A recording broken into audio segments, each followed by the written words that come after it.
I will. I'll fight a young guy. This guy for sure. Wearing a tight-ass shirt, too, like you robbed a Build-A-Bear before you came here.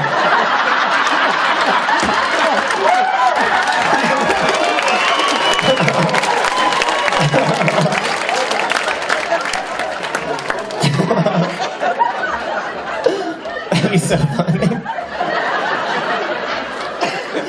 Ran into a Build-A-Bear with a gun and just took a cute-ass polo.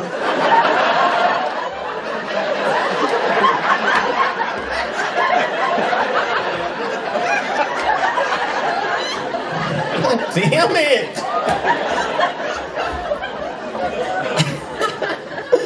I would. Do you guys work out? You go to the gym?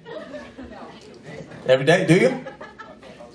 Oh, you build houses. Okay, that's the gym of the world. Who told me to go on AGT? Oh, I did that, ma'am. I'm a full-grown adult.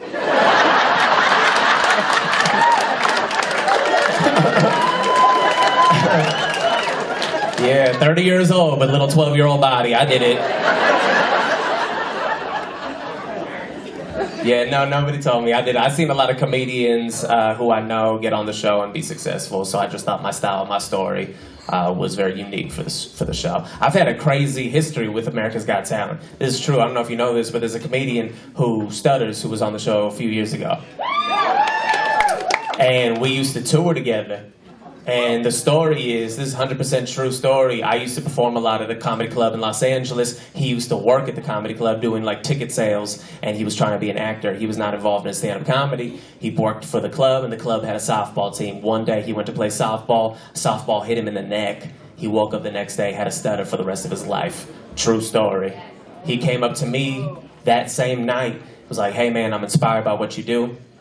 I see you talk about Tourette's on stage. I don't know what to do. My acting coach and my manager dropped me. I don't know what to do. I said, you can either cry about that shit or I'll take you on the road. You can come tour with me and we'll do this shit together. He toured with me for 3 to 4 years and we rocked this shit. During the Q&A, he'd be on stage with me and we'd be going back and forth, riffing off each other. It was something that hasn't been done in comedy. And then he got AGT, made it to the finals, dropped me from his tour. Yeah, I don't care if he does have a disability. That's a hate crime.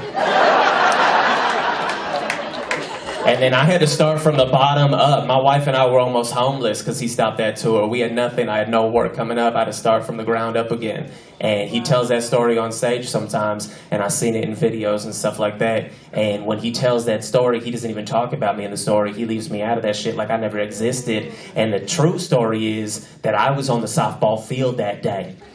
And the ball came towards me.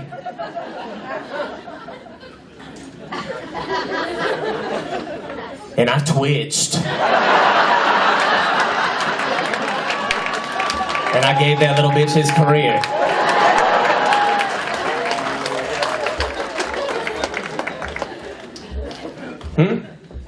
Where does he live? You're gonna go visit him? It's like, I'll destroy his house. I'll build it inefficiently. Yo, that'd be a dope little revenge story, though. Like 10 years when he buys a home, you just make it with no doors or some shit. Just something subtle. Thanks, man. I'm not gonna fight you anymore. You're my friend now.